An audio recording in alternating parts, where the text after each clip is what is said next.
ये हम पहुंच गए हैं आपके चैप्टर 4 पे, from the diary of Anne Frank. ये क्लास 10th की इंग्लिश की बुक है, फर्स्ट फ्लाइट से। उससे चैप्टर 4 हम कर रहे हैं, from the diary of Anne Frank. तो आप ये देख रहे हैं, एन फ्रैंक की फ़ोटो है। ये एक छोटी सी बच्ची थी। ये स्टोरी शुरू करने से पहले, इसके बारे में बताने से पहले, कुछ चीज़ें हम डिस्कस कर लेते हैं। ये एन फ्रैंक जर्मनी की रहने वाली थी, ठीक है। और जर्मनी को आप जानते होंगे, जर्मनी सबसे ज़्यादा फेमस है अपनी गाड़ियों के लिए। इसके अलावा वर्ल्ड वॉर के लिए भी फेमस है, हिटलर था वहाँ पे। और एन फ्रैंक ज्यू थी। ये एक रिलीजन होता है, यहूदी धर्म, ज्यू, ठीक है। तो जब उस समय वहाँ पे ज्यूज़ के अगेंस्ट बहुत सारे अत्याचार हो रहे थे, हिटलर ने सेकेंड वर्ल्ड वॉर और उसके बाद भी ज्यूज़ पे काफ़ी सारे अत्याचार किए, तो इन लोगों को भागना पड़ा। इनके पापा ओटो फ्रैंक थे, ऑटो फ्रैंक, OTTO, ठीक है। और एन फ्रैंक बहुत छोटी उम्र में इनका जन्म हुआ था। आप ये देख रहे हैं, यहाँ पे मेंशन किया हुआ है 1929 में। तो और 1945 में इनकी डेथ भी हो गई थी। और इनकी डेथ, ये लोग पकड़ लिए गए थे हिटलर की आर्मी के द्वारा, और ये होलोकॉस्ट में गए थे। होलोकॉस्ट बहुत फेमस है वर्ल्ड हिस्ट्री में, एक बहुत ही बड़ी घटना है जिसमें जर्मनी की सेना ने ज्यूज़ को पकड़ के बहुत सारी यातनाएं दी थी। हजारों की संख्या में, उससे भी ज़्यादा लोग मारे गए थे। उनमें कुछ लोग बच गए थे, लेकिन एन फ्रैंक 1945 में होलोकॉस्ट में मारी गई थी। बहुत सारी यातनाएं सही इन्होंने। तो इनको इनके 13th बर्थडे पे एक डायरी गिफ्ट की गई थी। इनकी बहन ने गिफ्ट की थी, ये इनकी बड़ी बहन थी। उन्होंने एक डायरी गिफ्ट की थी एन फ्रैंक को। उसमें इन्होंने अपने डायरी में अपने जानकारियाँ, अपने बारे में, अपने रोज़मर्रा के जीवन के बारे में इस लड़की ने, एन फ्रैंक ने, लिखा था। तो होलोकॉस्ट सरवाइव करने के बाद इनके पापा बच गए थे, सभी लोग पकड़े गए थे, लेकिन इनके पिताजी होलोकॉस्ट के बाद भी जिंदा बच गए थे। सारी यातनाएं उन्होंने सही थी, लेकिन वो मरे नहीं थे। तो उसके बाद इन्होंने इस डायरी को छपवाने की सोची। ये बहुत ही ज़्यादा फेमस हुई, इतनी कम उम्र में लिखी गई, की लड़की द्वारा लिखी गई। देखिए, the diary of a young girl, इस नाम से ये पब्लिश हुई थी, और ये सारी दुनिया में बहुत फेमस हुई थी। ये एन फ्रैंक की कहानियाँ, एन फ्रैंक के द्वारा लिखी गई डायरी, उसके मेमोयर्स थे, उसके लॉग्स थे, वो क्या करती थी। और आगे हम देखेंगे कि ये जो भी हम लिखते हैं अपने बारे में, या जो भी लिखने की प्रक्रिया है, उनको कहा क्या जाता है। कुछ डायरी होती है, जर्नल होती है, लॉग होते हैं, मेमोयर्स होते हैं। कुछ लोग अपनी डायरी में इन चारों का कॉम्बिनेशन लिखते हैं, लेकिन हर एक का लिखने का तरीका अलग अलग होता है। तो बहरहाल हम एन फ्रैंक के बारे में बात कर रहे हैं। ये देखिए, एक फोटोग्राफ है, प्यारी सी बच्ची, देखिए कितनी छोटी सी बच्ची है। और आप डायरी में जो कुछ भी लिखते हैं, उससे आपके बारे में पता चलता है कि आपकी सोच कैसी है। तो आगे चल के आप डायरी में देखेंगे, ये लड़की इतनी कम उम्र में ही बहुत मैच्योर, बड़े लोगों की तरह सोच, बहुत दुनियादारी की समझ रखने वाली एक समझदार लड़की थी ये। देखिए, इस पिक्चर के नीचे लिखा है, this is a photo as I wish myself to look all the time. जैसे कोई भी छोटी बच्ची, कोई भी इस उम्र में, इस उम्र का बालक या बालिका या लड़का या लड़की यही चाहेगा कि वो अपने फोटो में सुंदर दिखे। तो इस छोटी बच्ची की भी इच्छा है कि ऐसा ही दिखे वो अपने फोटो में। Then I would maybe have a chance to come to Hollywood. और तब ये शायद हॉलीवुड में, इसका भी मन था हॉलीवुड में काम करे, है ना। ये 10 अक्टूबर 1942 की फ़ोटो है ये। तो ये हमने पढ़ा, एन फ्रैंक के बारे में कुछ जानने की कोशिश की। यही फर्स्ट पेज में लिखा हुआ है, आप इसको पढ़ लेंगे तो एन फ्रैंक के बारे में जो और भी जानकारी हैं आपको मिल जाएगी। हम सीधे आते हैं। ये पहले एक एक्टिविटी दी हुई है, जो अभी हम बात कर रहे थे, जर्नल, डायरी, लॉग, मेमोयर्स, ये क्या होते हैं, इनको मैच करेंगे तो देखते हैं ये जर्नल, डायरी, लॉग और मेमोयर क्या चीज़ होती है। ये मैच करते हैं। जर्नल जो है, जैसे ये जर्नल है, ये हो जाएगा अ फुल रिकॉर्ड, ठीक है। A full record of journey, a period of time और an event written every day. जब आप रोज रोज का, आपकी घटनाओं का सारा विवरण लिखते हैं एक एक, तो वो जर्नल हो जाता है। डायरी क्या होती है? डायरी होती है हर, जिसमें, डायरी तो सभी लोग जानते होंगे, जिसमें हर डेट के अलग अलग पन्ने होते हैं, उस दिन क्या हुआ वो वाली, उसको हम डायरी रखना कहते हैं, जिसमें दिन के हिसाब से डिवाइड किया जाता है। जर्नल में काम के हिसाब से, ये काम हुआ उसमें ये चीज़ें हुई, ये 5 स्टेप्स हुए, सेकंड काम किया उसमें ये 5 स्टेप्स हुए। लेकिन डायरी में 29 दिसंबर को मैंने ये किया, 30 दिसंबर को मैंने ये किया, ये डायरी होती है। लॉग देख लेते हैं, लॉग क्या होता है। लॉग होता है a written record of events with times. Log में टाइम और डेट सारी चीज़ें आ जाती हैं, ठीक है, और स्पेसिफिक हो जाता है, उसको लॉग कहते हैं। 10:29 पे हमने ये किया, 10:45 पे ये किया। और मेमोयर क्या होता है? मेमोयर सीधे सीधे यही बचा हुआ है, रिकॉर्ड ऑफ पर्सन्स। ये तो मैच करने के लिए बचा हुआ है, लेकिन इसको समझ लेते हैं। Record of a persons own life, जो आप आगे चल के, जैसे आज आपकी उम्र मान लीजिए 15 साल है, आज के 20 साल बाद आप लिखने बैठे अपनी पीछे की घटनाओं के बारे में, अपने ही एक एक घटी घटना के बारे में, हर एक व्यक्ति के बारे में जो उसमें शामिल था, तो उसको मेमोयर कहेंगे। ठीक है, ये चारों चीज़ें आप समझ गए। अब ये कुछ वो सेंटेंसेस दिए हुए हैं, कुछ तरीके दिए हुए हैं, जैसे लोग अपनी डायरी में, अपनी कॉपी में लिखते हैं, उनको बताना है कि ये क्या क्या चीज़ें हैं। I woke up very late today and promptly got a scolding from mum. ये तरीका क्या है लिखने का? ये डायरी का तरीका है। डायरी में आज, वोक अप टुडे, आज उठा, तो आज के दिन के बारे में बता रहे हैं, तो ये हो जाएगी आपकी डायरी।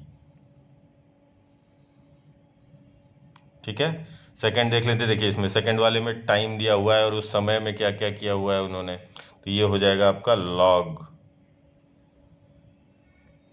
थर्ड क्या हो जाएगा? A ride to Ooty Ooty was uneventful. देखिए ये अपना जर्नी के बारे में बता रहे हैं कि उस जर्नी में क्या क्या हुआ, स्टेप वाइज क्या हुआ, तो ये हो जाएगा आपका जर्नल।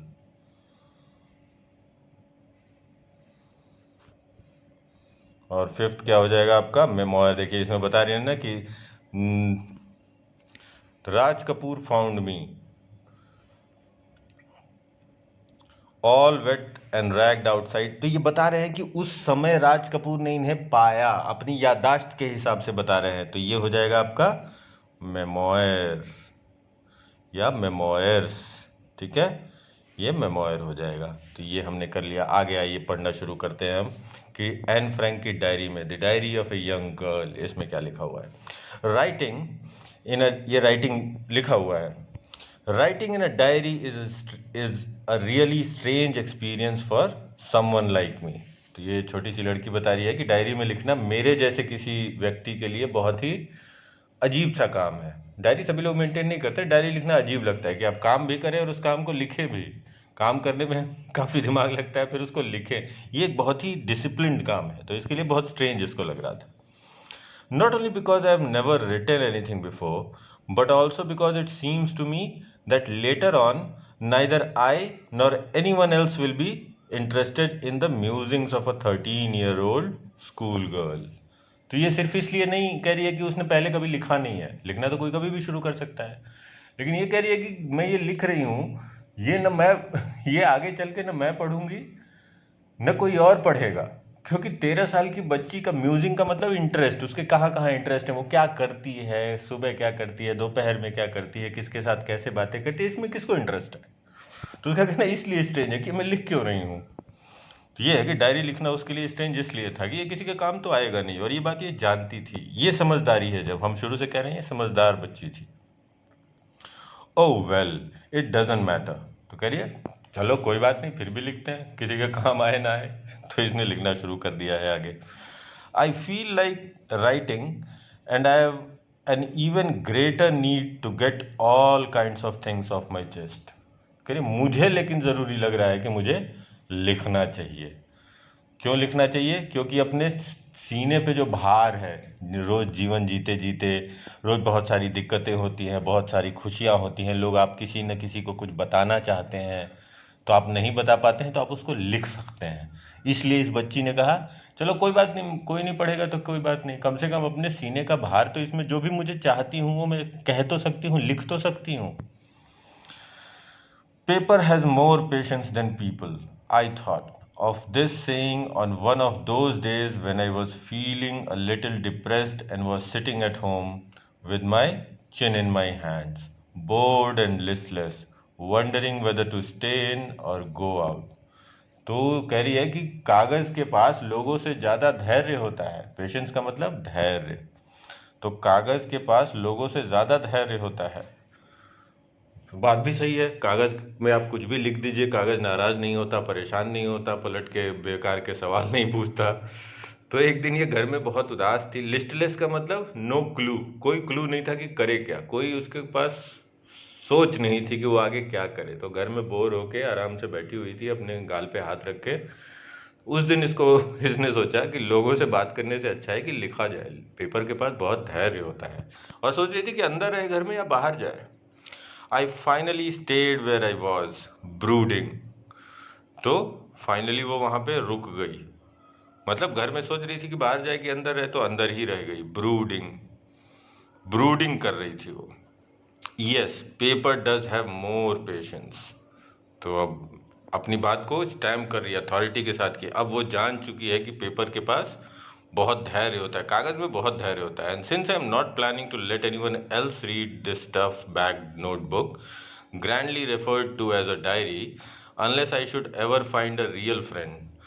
कह रही है कि अब तो लिखना और भी ज़्यादा ज़रूरी हो गया और पेपर में बहुत धैर्य है कि जब तक मुझे इस कागज डायरी को कोई पढ़ेगा तो नहीं। और डायरी कैसी है? हार्ड बैग्ड, मतलब दफ्ती की उस पे उसका कवर है। डायरी का नॉर्मली कवर मोटा होता है। तो कह रही कि इस मोटी किताब का या मोटी कॉपी का जिसका जिसका कवर दफ्ती का है, हार्ड बैग्ड, इसके आगे पीछे हार्ड कागज लगा हुआ है, हार्ड सरफेस है, वो है जो ये तब तक मैं किसी और को तो नहीं देगी ना वो, जब तक कोई उसका सच्चा मित्र नहीं हो जाएगा। आपकी अपनी पर्सनल बातें जो आप डायरी में लिखते हैं या कोई भी लिखता है, वो सबसे तो शेयर कर नहीं सकता ना।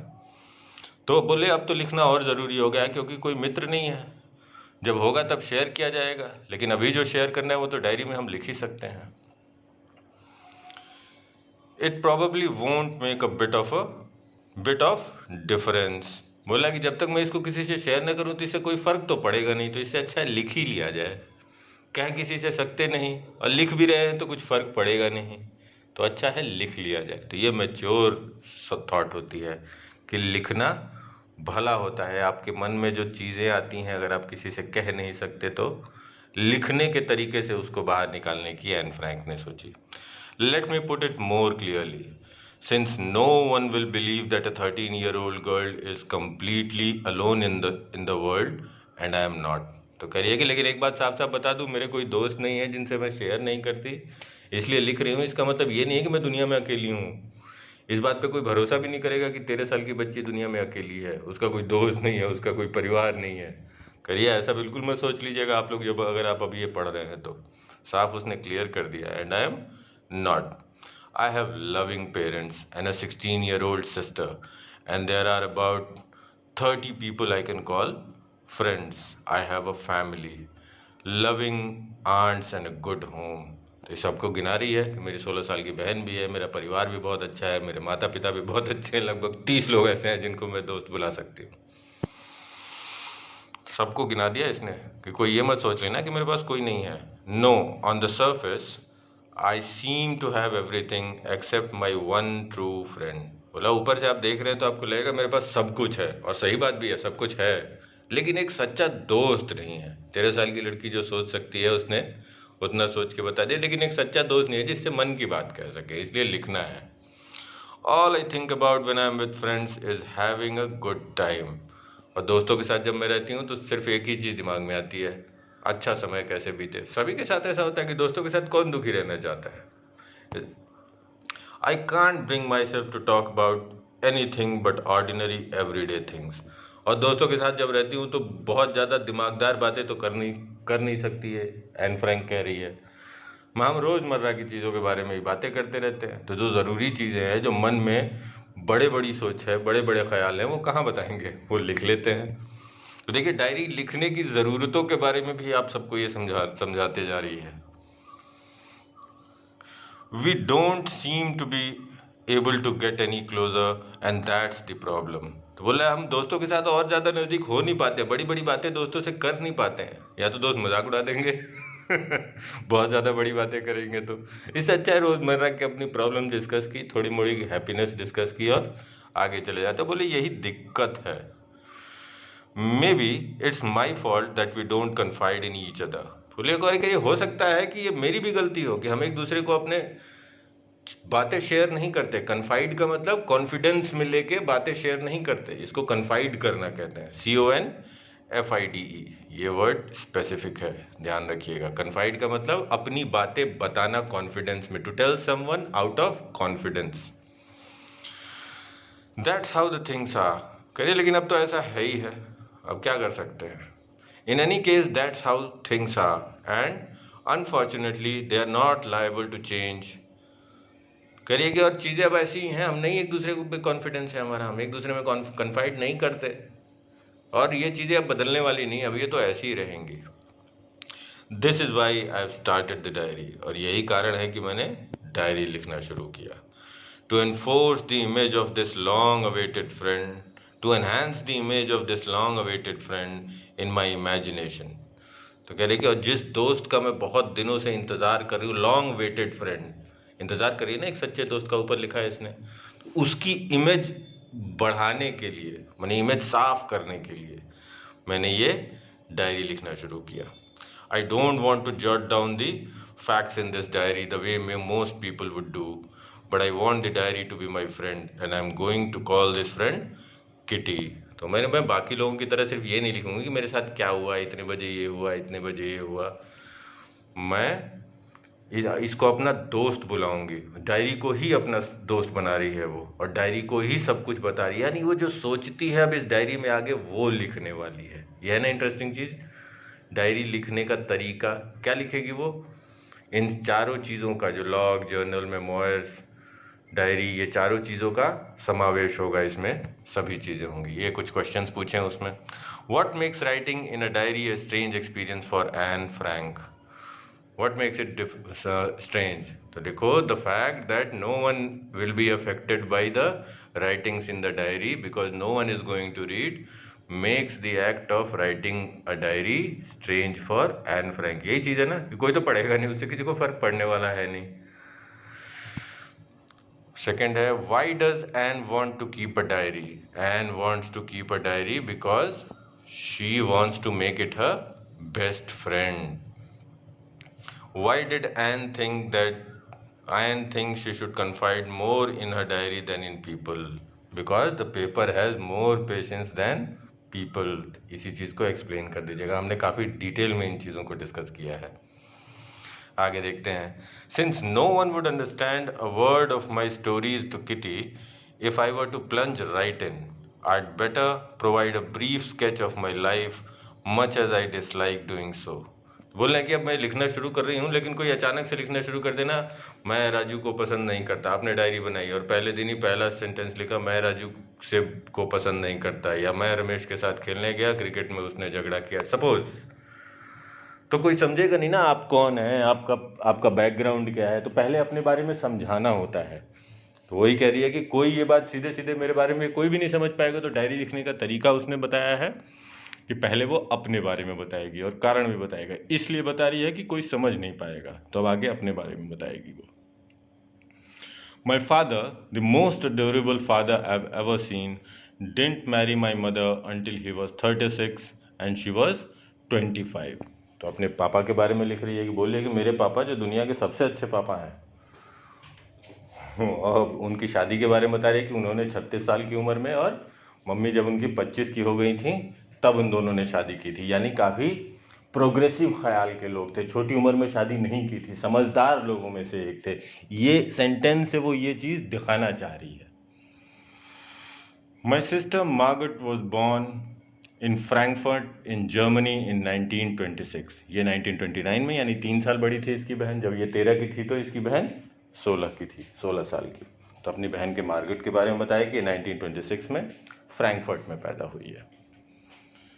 I was born on 12 June 1929। I lived in Frankfurt until I was 4। My father immigrated to Holland in 1933। My mother, Edith Hollander Frank, went with him to Holland in September, while Margaret and I were sent to Aachen to stay with our grandmother। तो अपनी family का background बता रही हैं कि Frankfurt में थे, फिर वो हॉलैंड चले गए, मम्मी भी इनकी हॉलैंड चली गई, इनको आशिन भेज दिया गया अपनी ग्रैंड मदर के पास रहने। तो आपको बेसिक आइडिया लग रहा है कि ये काफ़ी मूवमेंट वाली, पैदा होने के 4 साल बाद ही मूवमेंट हो गया अपने जहाँ रहते थे वहाँ से। तो ख़यालात इनके सोचने का तरीका, जब आदमी ट्रैवल करता है तो ओपन होता जाता है। आदमी के बैकग्राउंड से वो क्या करता है, वो कब कहाँ कहाँ रहा है, कितने दिन रहा है, इससे आप काफ़ी चीज़ें पता लगा सकते हैं। और डायरी लिखने का तरीका भी वो बता रही हैं कि पहले अपने आप को इंट्रोड्यूस किया है कि मेरा बैकग्राउंड ये है, मेरी फैमिली ऐसी है, समझदार लोग हैं मेरे माँ बाप। ये सारी चीज़ें पहले इस्टेब्लिश कर दी हैं इसमें एन फ्रैंक ने। Margaret went to Holland in December and I followed in February when I was plunked down on the table as a birthday present for Margaret. तो मार्गरेट पहले चली गई थी दिसंबर में, ये उसके 3 महीने बाद आई। और इसको कैसे लाया गया? जब इसको उस दिन लाया गया वहाँ पे जब मार्गरेट का जन्मदिन था, यानी मार्गरेट का जन्मदिन फरवरी में था। इनडायरेक्टली ये सारी चीज़ें हमें पता चलती जा रही हैं ये डायरी पढ़ के। और जैसे लोगों को सरप्राइज़ दिया जाता है, तो उसके जन्मदिन के दिन इसको सरप्राइज़ के तौर पे इसकी बहन के सामने लाया गया, टेबल में छुपा दिया गया और भाई बर्थडे के लिए सरप्राइज़ दिया गया कि देखो तुम्हारी बहन आ गई है। ये सारी चीज़ें हर परिवार में होती हैं। I started right away at the Montessori nursery school. कह रहे तुरंत पढ़ना शुरू कर दिया मॉन्टेसरी नर्सरी स्कूल में। I stayed there until I was 6 at which time I started in the first form. तो फर्स्ट जैसे first class, second class, third, fourth, fifth ऐसे होता है, तो उस समय 6 साल की उम्र में ये फर्स्ट में थी। आज भी होते हैं 6 साल के बच्चे फर्स्ट में। In the sixth form my teacher was Mrs Kuperus. तो 6th क्लास में इनकी टीचर थी Mrs Kuperus, the headmistress, और वो हेड मिस्ट्रेस भी थी। At the end of the year, we were both in tears as we said a heartbreaking farewell। तो एक बच्ची बता रही कि जब वो 6 में थी तो उसकी हेड मिस्ट्रेस उनकी हेड मिस्ट्रेस ही उनको पढ़ाती थी, मिस्टर क्यूपरस। और जब वो पार्ट होने लगी, जब वो जाने लगी, 6 क्रॉस करने लगी, तो दोनों रोए थे। इससे हमें ये पता चलता है कि बच्चों का अपने टीचर से कैसा जुड़ाव होता है। हम और आप भी अपने टीचर्स के साथ पढ़ते हैं, साल भर वो पढ़ाते हैं हमें, तो टीचर्स के साथ हमारा अटैचमेंट हो जाता है। तो किसी भी साथ नॉर्मल बच्ची की तरह, एक नॉर्मल परवरिश थी इसकी। कोई गया कहीं स्कूल में पढ़ने लगा, वहाँ टीचर से अटैचमेंट हुआ, टीचर्स अच्छे लगते हैं। तो जब आप नेक्स्ट क्लास में जाते हैं तो वो टीचर अगर आपको नहीं पढ़ाने वाला हो तो आपको दुख होता है। तो ये सारी चीज़ें हमें बताती है कि एन फ्रैंक भी एक नॉर्मल बच्ची थी, जैसे हम सब थे या और भी बच्चे होते हैं, सबकी तरह एक नॉर्मल बच्ची थी वो। ग्रैंडमा डाइड इन जनवरी, नहीं, इन द समर ऑफ 1941। तो 1941 के गर्मियों की बात बता रही हैं। Grandma fell ill and had to have an operation, so my birthday passed with little celebration. 1941 में इनकी ग्रैंडमा का ऑपरेशन हुआ और उस साल का जन्मदिन इनका थोड़े मोड़े, बहुत ज़्यादा शोर शराबे के साथ नहीं हुआ, थोड़ा बहुत कुछ किया गया। बहुत हैप्पी ओकेजन नहीं होता है ना, घर में किसी का ऑपरेशन हुआ हो तो आप बहुत ज़्यादा सेलिब्रेशंस नहीं कर सकते, तो ऐसा ही इसके साथ भी हुआ। Grandma died in January 1942। No one knows how often I think of her and still love her. This birthday celebration in 1942 was intended to make up for the other, and grandma's candle was lit along with the rest। तो grandma मर गई 1942 जनवरी में और ये अभी भी उनको याद करती है। यानी ये बहुत प्रेम करने वाली बच्ची थी, अपने परिवार से, अपने पापा मम्मी को भी अच्छा बताया, अपनी ग्रैंडमा के मरने पे दुख भी बता रही है, उनको याद करती है। यहाँ तक कि अपने अगले जन्मदिन पे 1942 के जन्मदिन पे उसने ग्रैंडमा के नाम का भी एक कैंडल जलाया। तो किसी भी साधारण बच्चे की तरह बहुत ही अच्छी, भली और नेक बच्ची थी जिसकी परवरिश सही तरीके से हो रही थी। The 4 of us still doing well, और हम चारों अभी भी अच्छा कर रहे हैं। And that brings me to the present date, 20 June 1942 and the solemn dedication of my diary। करिए हम 4 अभी भी ठीक ठाक हैं। 4 कौन? मम्मी, पापा, बहन और एन फ्रैंक, मार्गरेट और एन फ्रैंक। तो ये सारे लोग अभी भी ठीक है और 20 जून 1942 को ये डायरी लिखनी शुरू हुई, पहली एंट्री थी ये। तो कह रही है आज की ये पहली एंट्री और इकलौती एंट्री है, आज से वो लिखना शुरू कर रही है बहुत इंटरेस्टिंग। अब देखिए कुछ क्वेश्चंस हैं। Why does Anne provide a brief sketch of her life? Anne provided a brief sketch of her life to get the reader an idea of her background.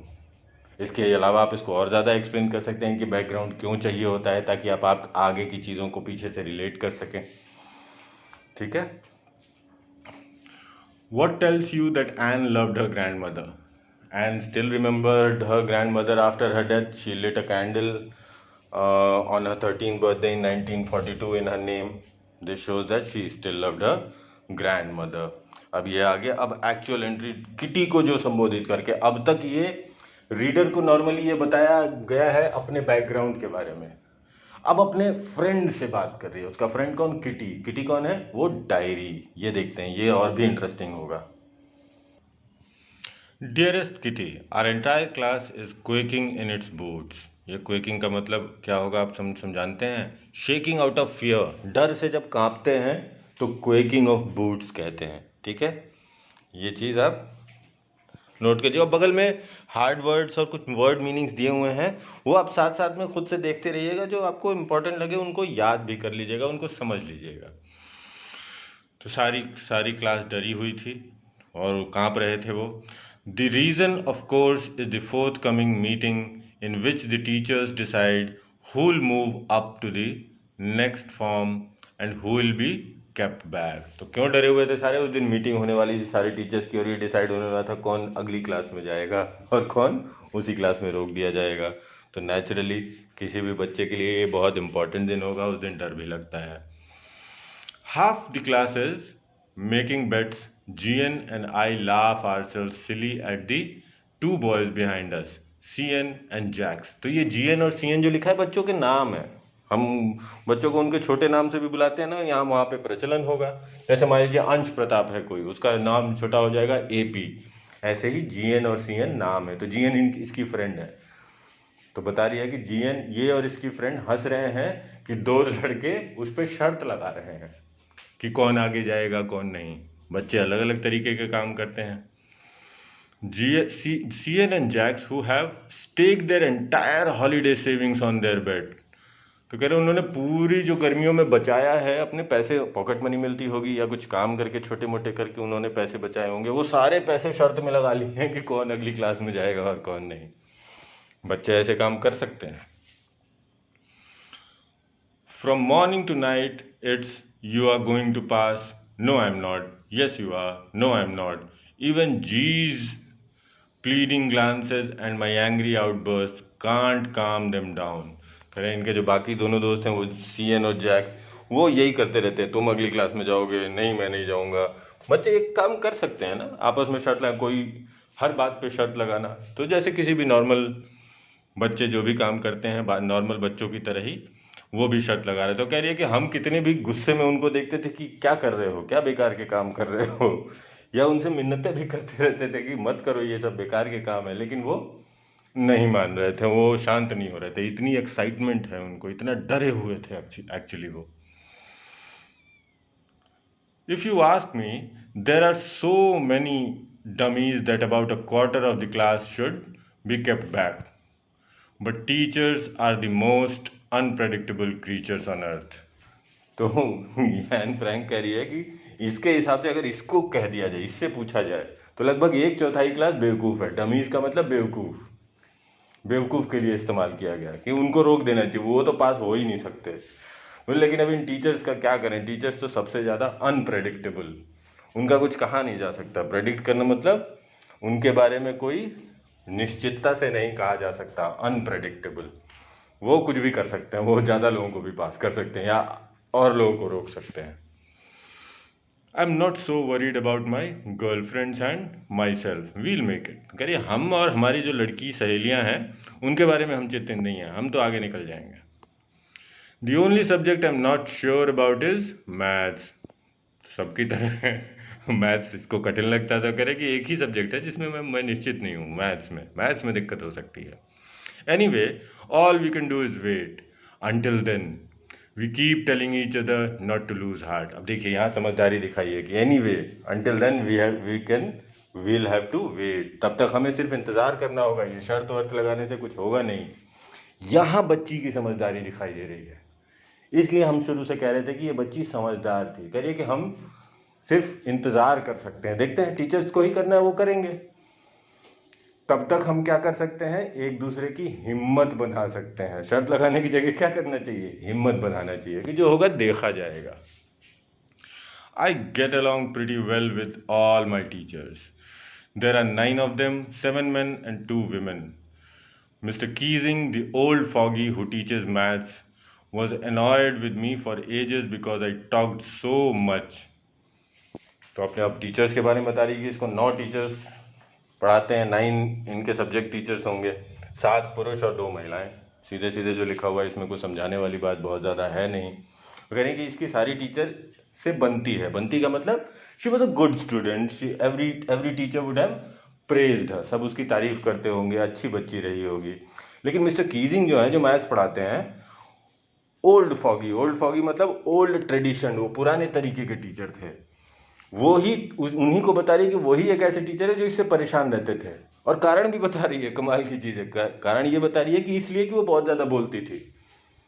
मतलब नॉर्मली ये बोलते हैं ना, वो टीचर हमसे नाराज़ है, परेशान है, पर पता नहीं क्यों, हम तो ठीक हैं, ऐसा नहीं कह रही है। वो एक समझदार बच्चे की तरह वो बता भी रही है कि वो इसलिए मुझसे परेशान है क्योंकि मैं बहुत ज़्यादा बोलती हूँ। After several warnings, he assigned me extra homework, an essay on the subject a chatterbox. A chatterbox? What can you write about that?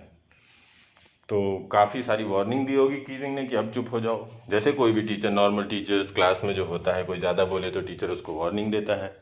लेकिन जब नहीं मानी कई वार्निंग के बाद भी, तो उन्होंने एक ऐसे लिखने को दे दिया कि चैटर बॉक्स पे ऐसे लिखो। चैटर बॉक्स का मतलब वो जो बहुत ज़्यादा बोलता रहता है, वो बॉक्स जिसमें से आवाज़ आती रहती है, उसको चैटर बॉक्स बोलते हैं। तो अब ये कह रही है कि अब ये चैटर बॉक्स, इस पर क्या लिखा जाएगा, इस पर तो कुछ लिख ही नहीं सकते ऐसे। अब ये कोई भी बच्चा ये सोचेगा। I'd worry about that later, I decided. तो इसने निश्चित किया कि चलो इसके बारे में बाद में देखा जाएगा, चैटर बॉक्स पे ऐसे लिखना है, बाद में देखेंगे। I jotted down the title in my notebook, tucked it in my bag and tried to keep quiet. तो इन्होंने इसको ऐसे लिखने को दे दिया मिस्टर कीजिंग ने। तो ने कहा चलो अब इसके बारे में बाद में सोचेंगे। पहले तो उसने सोचा कि इसके बारे में लिखा क्या जा सकता है, फिर कहा कि चलो बाद में देखा जाएगा। उसने नोट किया अपनी डायरी में ये, अपने कॉपी में ये, और अपने बैग में रख लिया कि चलो बाद में घर जाके इसको देखेंगे कि इस पर क्या ऐसे लिखना है। That evening, after I'd finished the rest of my homework, the note about the essay caught my eye. Caught my eye. मेरी आंख पकड़ ली, अगर हिंदी में बोलेंगे तो आंख पकड़ ली नहीं होता है, मेरा ध्यान आकर्षित किया। Caught my eye का मतलब आई से बहुत सारी चीज़ें आपको मिलेंगी। आंख हमारी बहुत सारी कहावतें, मुहावरे इंग्लिश में, हिंदी में बहुत जगह मिलेंगे, उसको प्रैक्टिकली सिर्फ ट्रांसलेट नहीं कर देते हैं। Caught my eye का मतलब ध्यान आकर्षित करना। तो जब वो अपना होमवर्क कर रही थी, तो इस नोट ने, जब वो अपनी कॉपी में लिख लिया था ना, उसने इसका ध्यान आकर्षित किया, यानी कि अब लिखना पड़ेगा।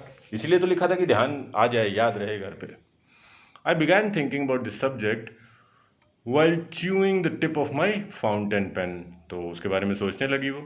Anyone could ramble on and leave big spaces between the words, but the trick was to come up with convincing arguments to prove the necessity of talking. करिए अब चैटर बॉक्स पे लिखना ही तो है ऐसे। तो जैसे कोई नॉर्मल बच्चा क्या करेगा, दूर दूर शब्द अपने लिखने लगेगा, बड़े बड़े शब्द लिखेगा, बड़ी बड़ी हैंड राइटिंग करके 3-4 पेज भर के ऐसे अपना कंप्लीट कर देगा। लेकिन कह रही है कि ये ऐसा नहीं करना चाहती, ये चाह रही है कि वो ऐसी बातें लिखे अपने ऐसे में कि जो कि बातें, चैटर बॉक्स का मतलब वो बॉक्स जो बात करता है, और ये बहुत बात करती है, इसीलिए इसको पनिशमेंट के तौर पे लगभग मिला है ये। तो ये दिखाना चाहती है कि इस पे ऐसे में ये प्रूव करना चाहती है कि बातों की अहमियत क्या है, बात करना क्यों ज़रूरी है। देखो कितनी समझदार लड़की है, पनिशमेंट में भी अपनी बात आगे सही तरीके से रखना चाहती है। इतनी छोटी उम्र में ये समझदारी, ये इन the diary of a young girl famous क्यों हुई, इन्हीं कारणों से। वरना लोग लिखते तो बहुत हैं, बच्चे लिखते भी बहुत हैं, लेकिन समझदारी की चीज़ें लिख के ही ये चीज़ फेमस होती है। यहाँ अपनी समझदारी बता रही है कि लिखना तो वो ज़्यादा भला है जिसमें आप कन्विंस कर दें सामने को, अपने आर्ग्यूमेंट्स ऐसे दें कि वो कन्विंस हो जाए।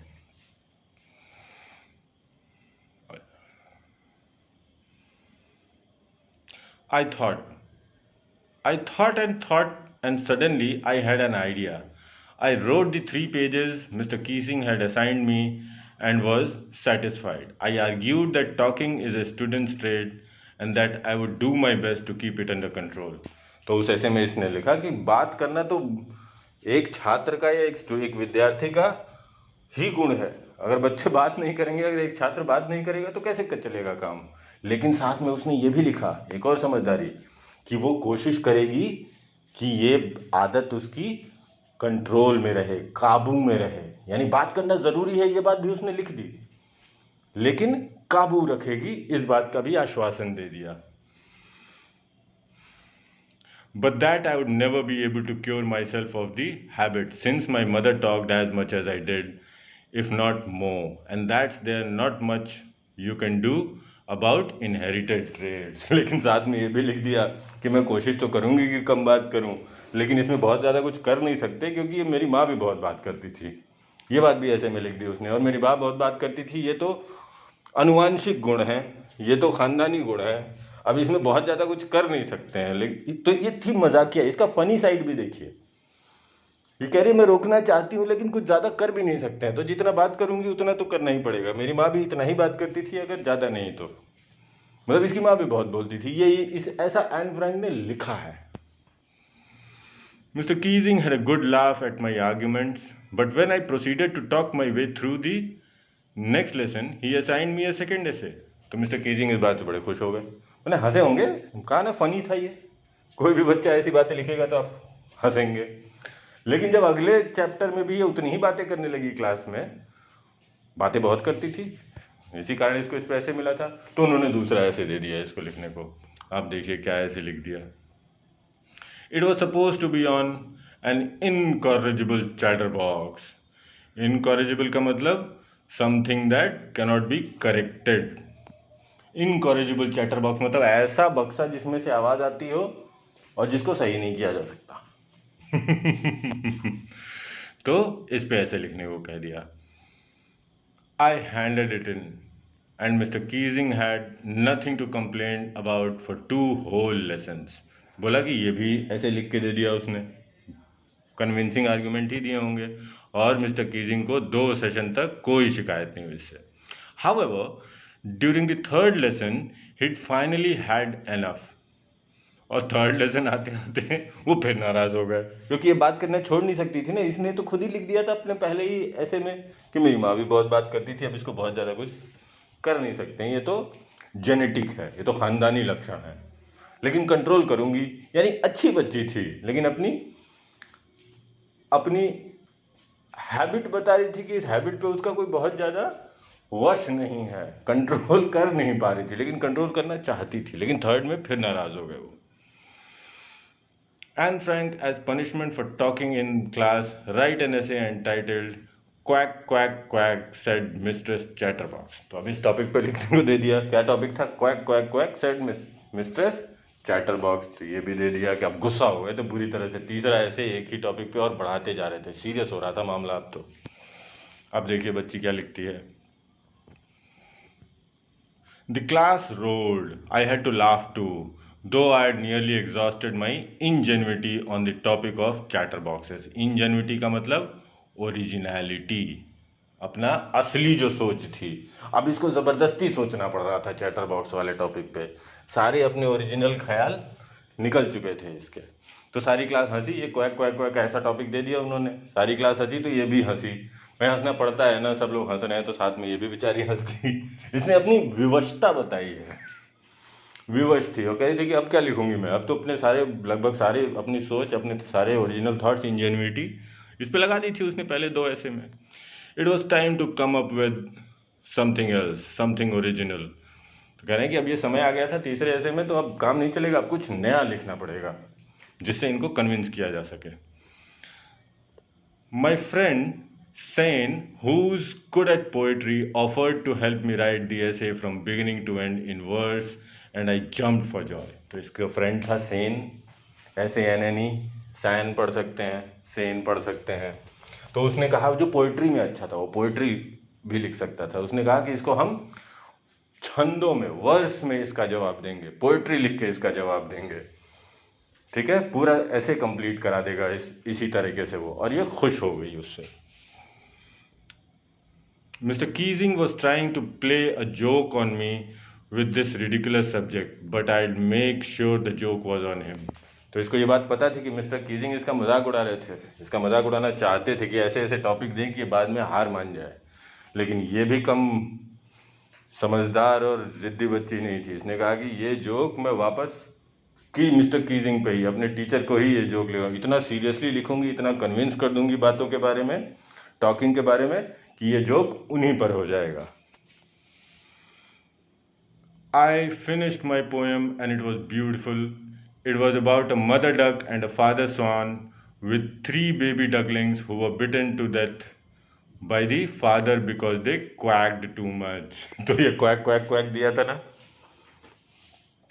Luckily Mr. Keesing took the joke the right way. तो कह रही है कि इसने जब थर्ड ऐसे दिया तो उसने जो पोएम बनाई उसमें एक डक और उसके बच्चों के बारे में पोएम बनाई, जिसमें फादर जो स्वान था उसने अपने बच्चों को काट के मार दिया क्योंकि वो बहुत ज़्यादा क्वैक क्वैक करते थे। कितना खतरनाक ना। डार्क कॉमेडी आपने पढ़ी है ना, कि बातों के कारण बच्चों को मार दिया। ये डार्क कॉमेडी, मर गए बच्चे, लेकिन इसका फनी साइड भी है कि बातें करना कितना ज़रूरी है, बातों के कारण इतना गुस्सा नहीं होना चाहिए, ये बताने की कोशिश की है, इसलिए ये फनी है। डार्क कॉमेडी वाली ही चीज़ यहाँ पे भी आ रही है, हाउ इज डार्क ह्यूमर जिसको कहते हैं। तो कह रही है किस्मत से मिस्टर कीजिंग ने इस बात का बुरा नहीं माना, वो इसको फनी तरीके से ही लिया। He read the poem to the class adding his own comments and to several other classes as well. तो उन्होंने ये पोएम सिर्फ फनी वे में ही इसको लिया और सारी क्लास में सुनाया और भी क्लासों में सुनाया, और अपने कमेंट्स भी दिए इस पे कि इसमें क्या कैसे इसको और अच्छा कर सकते हैं। तो एक बहुत ही बढ़िया और समझदार टीचरों के साथ भी ये पढ़ रही थी। बच्ची समझदार ऐसे ही नहीं थी, आप देखिए कोई भी समझदार कैसे होता है, उसके माँ बाप होशियार थे, प्रोग्रेसिव थॉट्स के थे, इसको टीचर्स अच्छी मिली, मिस्टर क्यूप्रस थे या मिस्टर कीजिंग हैं, ये लोग समझदार टीचर्स हैं। तो समझदारी ऐसे और बढ़ती है, right.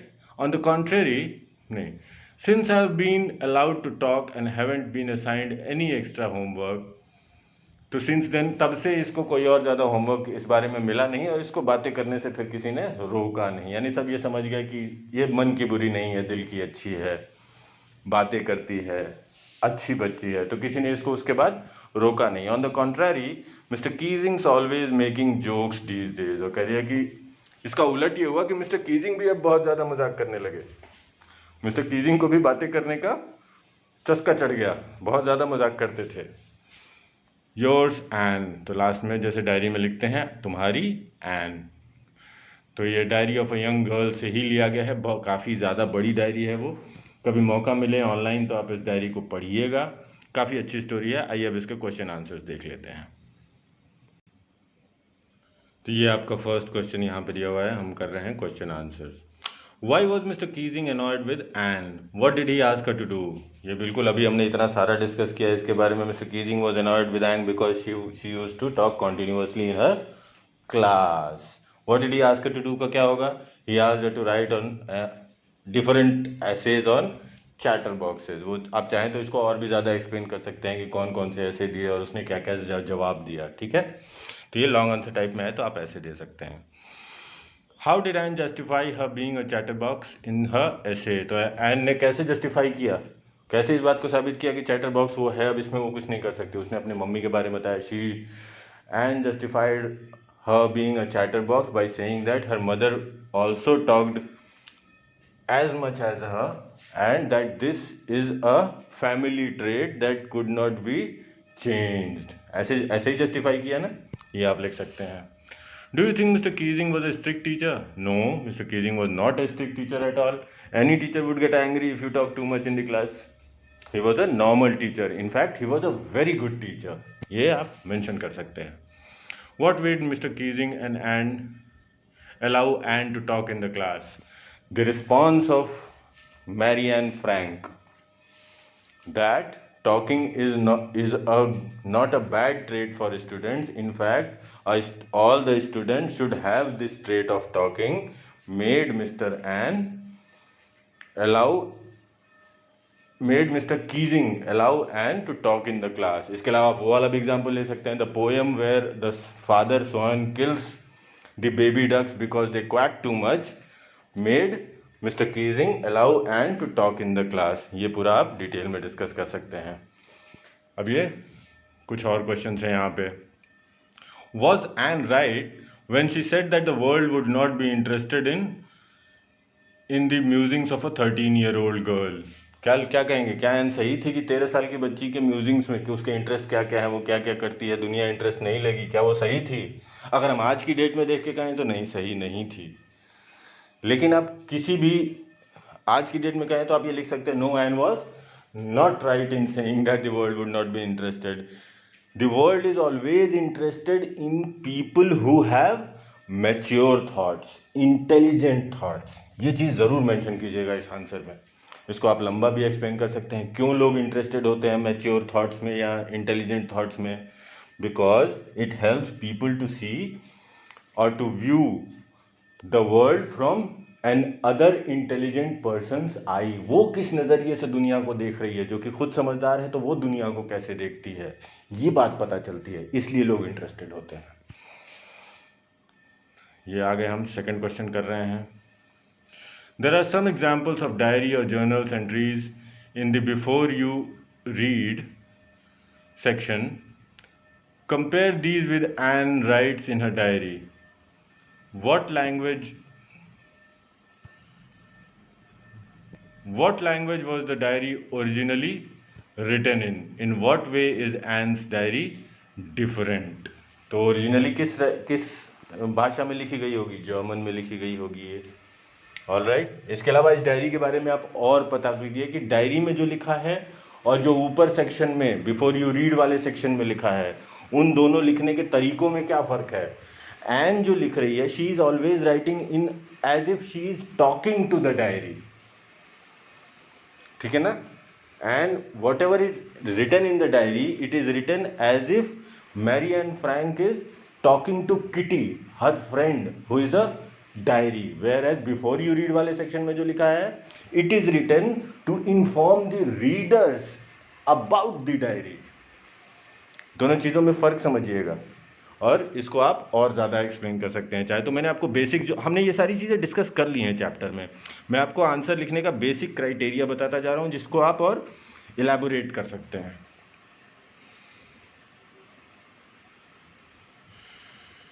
Why does Anne need to give a brief sketch about her family?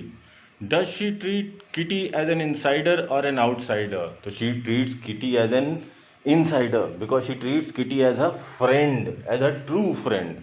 And why did she inform about the family? अपनी फैमिली के बारे में इन्फॉर्म क्यों किया उसने? Because the reader gets to know about the background of Mary Anne Frank before she starts communicating with kitty, before reading any further. तो इस चीज़ को आप और इलेबोरेट कर सकते हैं। How does Anne feel about her father, her grandmother, Mrs Kuperus and Mr Keesing? What do these tell you about her? तो ये सबके बारे में लिख दीजिएगा कि सबके बारे में वो क्या सोचती थी। बहुत आसान है, दोबारा डिस्कस करने की ज़रूरत नहीं है। But what does this tell about her? It tells that she was a very lovely girl, she was very loving in nature, she loved her family, she loved her class teacher, she was a good student, ठीक है। Next question है, what does Anne write in her first essay? तो she explain the importance of talking and she also explain why she is talking so much. उसने बताया था ना, because her mother talks too much and she cannot do much about it. However at the end she said that she will try to control her the habit of her talking. तो ये चीज़ें उसने अपने first ऐसे में explain की थी। Anne says teachers are most unpredictable. Is Mr. Keesing unpredictable? How? So Anne said that teachers are unpredictable because they had the authority to decide which student will go to the next form. जैसे class होता है वहाँ पे form होता होगा। तो this is why Anne said that the teachers are most unpredictable, because according to her 1/4 of the class should not be promoted to the next form, but she knows that either more or less students would be promoted. ठीक है, this is why she says that teachers are most unpredictable. Or do you think Mr. Keating was unpredictable? No, Mr. Keating was not unpredictable, because any teacher would get angry when you talk too much in the class. And this is a type of writing an essay is not an actual punishment. आपने देखा ना, mister Keesing ने कभी उसको बहुत ज़्यादा punish नहीं किया। ऐसे लिखने को दिया, वो पनिशमेंट थोड़ी है, वो तो आप सीख रहे हैं, पनिशमेंट इसमें लिखा हुआ है। तो Mr Keesing was not predictable at all, not unpredictable, he was a very nice man. What do these statements tell you about Anne Frank as a person? We don't, ये स्टेटमेंट दिए हैं, ये आपको क्या बताते हैं? चलिए थोड़ा डिस्कस कर लेते हैं। We don't seem to be able to get any closer, and that's the problem. Maybe it's my fault that we don't confide in each other. तो ये स्टेटमेंट क्या बताता है एन फ्रैंक के बारे में? That she is not very comfortable in sharing her feelings with people who are not very close to her. तो वो उन लोगों से अपनी बातें नहीं शेयर कर सकती है, नहीं कर पाती है जो उसके बहुत नज़दीक नहीं है। ठीक है, ये चीज़ बता रही है। I don't want to jot down the facts in this diary the way most people would, but I want the diary to be my friend.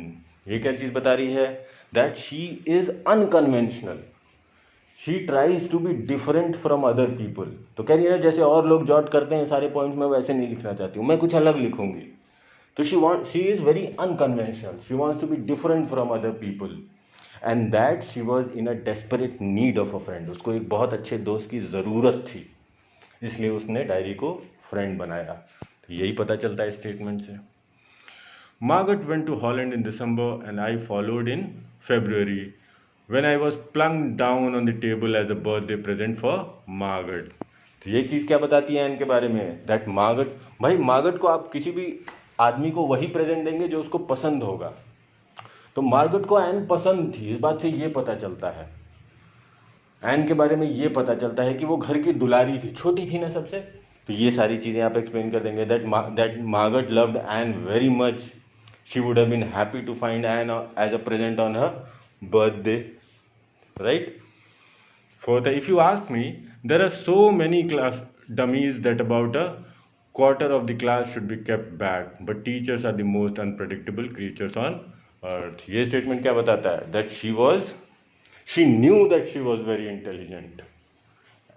Marianne Frank knew that she was very intelligent, and she also looked down upon her classmates who were not very intelligent. She was not too comfortable about the teachers as well. She called them unpredictable. It means she did not trust people very easily.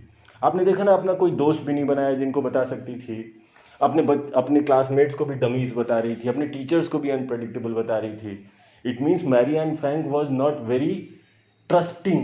She did not trust people easily. ये चीज़ें आप mention कर दीजिएगा। हम उन्हीं questions को discuss करेंगे जो डिस्कशन के लायक होंगे, जिनमें आपको डिस्कशन की ज़रूरत होगी। जो ग्रामेटिकल पोर्शंस हैं, जिसमें वर्ड मीनिंग्स हैं, ये सारी चीज़ें आप डिक्शनरी से या बाकी चीज़ों से कर सकते हैं आसानी से। ये छोटे छोटे एक्टिविटीज़ हैं, मैं आपको जिसको आंसर डिटेल में देने हैं उन्हीं क्वेश्चंस को हम डिस्कस कर रहे हैं। Anyone could ramble on and leave big spaces between the words, but the trick was to come up with convincing arguments to prove the necessity of talking. तो इससे क्या पता चलता है? वो बताना चाह रही है कि वो बाकी लोगों की, she knew that she was very intelligent and considered other people not very intelligent.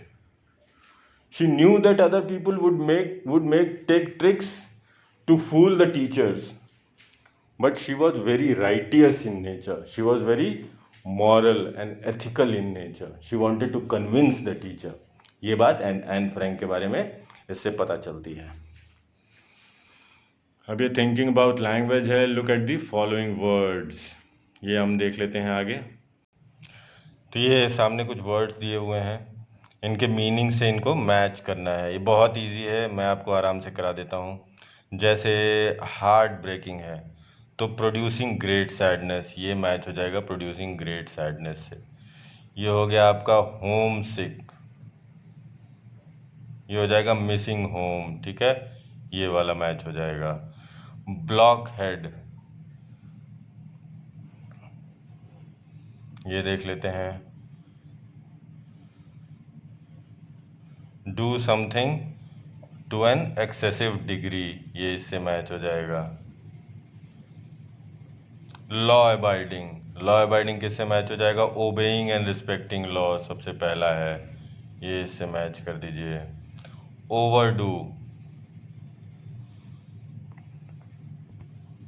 ये ओवरडू से मैच होगा, ठीक है। ये लॉ अबाइडिंग इससे मैच हो गया। ब्लॉक हेड हम लास्ट में करेंगे। ओवरडू मैच हो जाएगा आपके do anything in excess. Daydream, daydream किससे मैच हो जाएगा ये देख लेते हैं। Think about pleasant things, forgetting about the present, ये हो जाएगा आपका daydream. Break down, break down हो जाएगा क्या?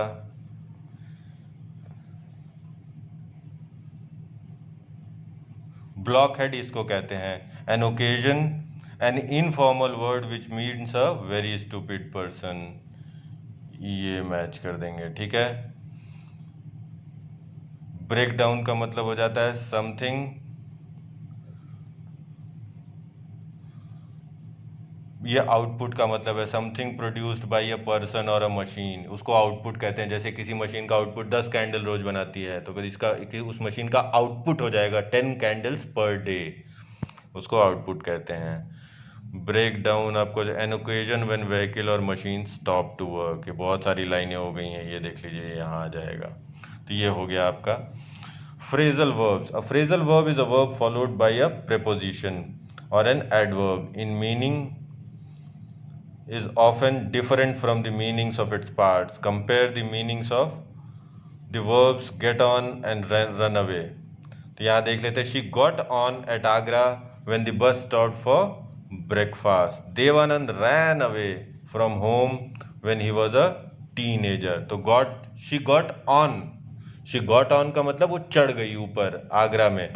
She got on at Agra when the bus stopped for breakfast. ये सारे प्रीपोजिशंस या एडवर्ब के साथ जुड़ते हैं। देखते हैं इसमें क्वेश्चन क्या पूछा हुआ है। The text you have just red has a number of phrasal verbs. जैसे ये नीचे है प्लंज के साथ इन, प्लंज इन मतलब नीचे कूद जाना, नीचे अंदर। केप्ट बैक, केप्ट बैक का मतलब पीछे रखा गया, किसी काम में किसी को पीछे रखा जाता है तो केप्ट बैक कहते हैं। रैम्बल ऑन माने बोलते जाना, रैम्बल मतलब बोलना, रैम्बल ऑन मतलब बोलते जाना। गेट अलॉन्ग विथ, उसके साथ, गेट अलॉन्ग मतलब उसके साथ चलना, उसके उसके व्यवहार से मैच करना, उसके व्यवहार के साथ एक्सेप्ट कर लेना, उसको गेट अलॉन्ग विथ कहते हैं। तो ये now find the sentences in the lesson to that have, ये भी मैच करना है, इसको भी देख लेते हैं। ये देखिए जैसे ये दिया हुआ है प्लंज इन, प्लंज इन मैच हो जाएगा आपका। ये हम बोलते जाते हैं, लाइंस बहुत सारी मैच हो जाती हैं। तो प्लंज इन मैच हो जाएगा आपका go straight to the topic, ठीक है, ये हो जाएगा go straight to the topic. Kept back, kept back आपका हो जाएगा स्टे इंडोर्स, अंदर ही रहना, ठीक है। और हो जाएगा मूव अप, मूव अप आपका किससे मिल जाएगा? Go to the next grade, ये इससे मैच हो जाएगा मूव अप। फिर रैम्बल ऑन, रैम्बल ऑन किससे मैच हो जाएगा? स्पीक और राइट अबाउट विदाउट फोकस, बोलते जाना या लिखते जाना। Get along with, get along with किससे मैच हो जाएगा? Have a good relationship with, बहुत इजी है ये आप थोड़ा थोड़ा दिमाग लगाएंगे तो आपको समझ में आ जाएगा। काम डाउन, काम डाउन किससे मैच हो जाएगा? मेक और रिमेन क्वाइट, एक क्वाइट रहने को इसको काम डाउन कहते हैं। देखा आप सबने, सब में ना ये जो दिए हुए हैं ये एडवर्ब्स या प्रीपोजिशंस हैं, ठीक है। ये लास्ट के words get along with, calm down, stay in, ये सारे। जैसे स्टे इन का मतलब क्या हो जाएगा? Stay endorse. केप्ट बैक और स्टे इन दोनों एक ही मतलब हो जाएगा।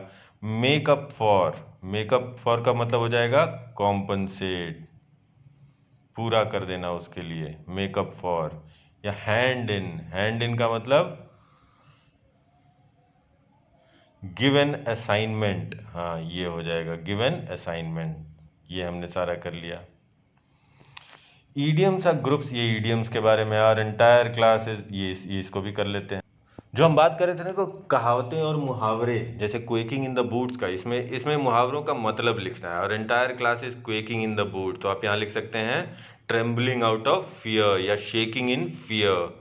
यहाँ पे आप इसको लिख दीजिएगा, शेकिंग इन फियर। अगला देख लेते हैं।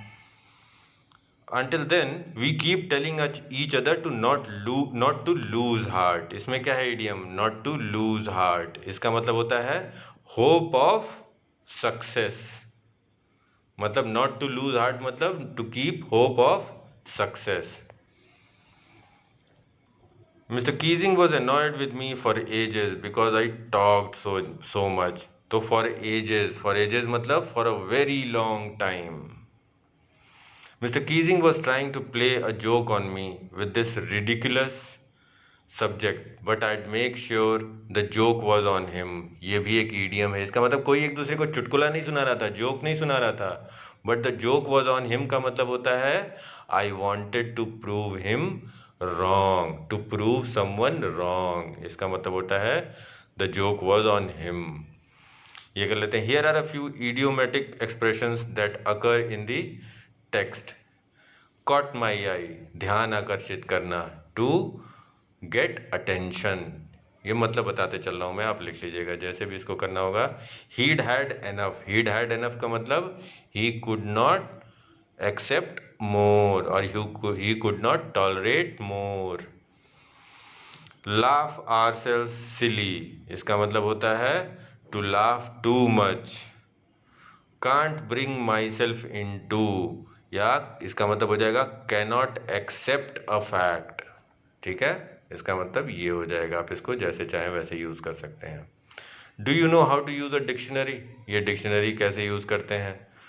डार्क हेयर, एक शब्द से कई सारे मतलब निकलते हैं, उनसे कई सारे ईडियम्स, कहावतें, मुहावरे। जैसे आई हमने कहा था ना, कॉट दी आई, सोर ऑफ दी आई, या एप्पल ऑफ दी आई, कहते हैं ना इन चीज़ों को। तो ये ईडियम से आप जब देखना सीखेंगे डिक्शनरी को आगे, या डिक्शनरी आप देखना सीख चुके होंगे, उससे आगे ये अगला नेक्स्ट क्वेश्चन कर सकते हैं। ये काफ़ी इजी है, आपको सिर्फ ये पढ़ना है, इसमें आपको कुछ करने को नहीं है। ये डिटेल्स दी हुई हैं, ये सारी चीज़ें आपको जाननी चाहिए। You have read the expressions not to lose heart in this text. Now find out the meanings, ये मीनिंग्स बताने हैं इन इडियम्स का। ब्रेक समबडीज हार्ट, इसका मतलब क्या होगा, हम ये डिटेल डिस्कस कर लेते हैं। ब्रेक समबडीज हार्ट मतलब टू डिसअपॉइंट समवन, ये होता है ब्रेक समबडीज हार्ट। क्लोज या डियर टू हार्ट, इसका मतलब loved one. From the bottom of your heart means honestly.